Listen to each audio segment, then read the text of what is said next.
Bax, 7-ci sual zaman uzlaşmasıdır. Before bağlayıcısı var. Düstur necə idi?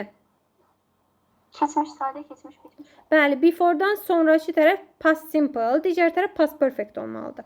Left, bir də had prepared. A bəndi. Keçmiş sadə, keçmiş bitmiş.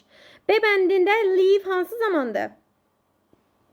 İndiki. İndicidir. Had amma had prepared past perfect. Keçmiş bitmişdir. Uzlaşmır.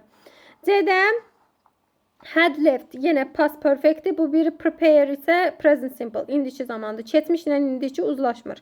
D'də had left prepared. Bu keçmiş bitmiş, keçmiş qeyri-müəyyən zamandır. Uzlaşma var, amma sıralama yanlışdır. Before'dan sonra bitmiş zaman gətirənmirik. Past simple gətirməliyik. Ona görə D yanlışdır. Y bəndə də indiki bitmiş, indiki qeyri-müəyyən zaman. Belə bir uzlaşma yoxdur.